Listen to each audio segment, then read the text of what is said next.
ఓం సాయిరామ్. షిరిడీవాసి అయినటువంటి సాయిబాబా గారి పాదార విందాలకు శతకోటి నమస్కారాలు. ఈ 4వ రోజు పారాయణంలో సాయిబాబా గారి మార్గదర్శకాలను పొందుతూ మన మనసులను పవిత్రం చేసుకుందామండి. సాయిబాబా గారి ముఖ్యమైన బోధనలను మన మనసులో స్థిరపరచుకుందామండి. అయితే ప్రతిరోజు ఒకటే చెప్తున్నానని అనుకోవద్దండి. బాబా గారు రోజు మనకు గుర్తు చేసే విషయాలను మాత్రమే నేను చెప్తున్నానండి. అది ఏమనగా శ్రద్ధ మరియు సబూరి. శ్రద్ధ అనగా భక్తి యొక్క మొదటి అడుగు. శ్రద్ధ అనేది మన మనసులో భగవంతుడిపైన దృఢ నమ్మకాన్ని సుసంపన్నం చేయడం.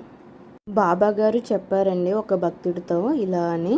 అది ఏమనగా ఓ భక్తుడా, నీవు ఎంత శ్రద్ధ చూపిస్తావో అంత నన్ను నువ్వు చేరుకోవడానికి సిద్ధమవుతావు. సబూరి అనగా మనల్ని విజయ మార్గం వైపు నడిపించే సహనం. సబూరి లేకపోతే మన శ్రద్ధ కూడా నిలవదు. అయితే బాబా గారు ఈ మాటలన్నీ మనల్ని ప్రోత్సహిస్తూ చెప్పినవండి. ధైర్యం కలిగి ఉండండి, ఓర్పుతో ముందుకు సాగండి, నన్ను మీరు నమ్మండి, నేను ఎప్పుడు మీ వెంటనే ఉంటాను. బాబా గారు మనకిచ్చిన సందేశం ఏమనగా 1. సత్యాన్ని మాత్రమే మాట్లాడాలి. 2. హింసకి చాలా దూరంగా ఉండాలి. 3. మన ఎదురుగా ఉన్న అన్ని ప్రాణులలోని మనం భగవంతుని దర్శించుకోవాలి. 4. శ్రద్ధతో జీవించాలి. 5. సబూరితో ఎదురు చూడాలి. అయితే ఒక చిన్న కథ అండి. ఒకరోజు ఒక చిన్న పాప బాబా గారి దగ్గరికి వచ్చి అడిగిందంటండి.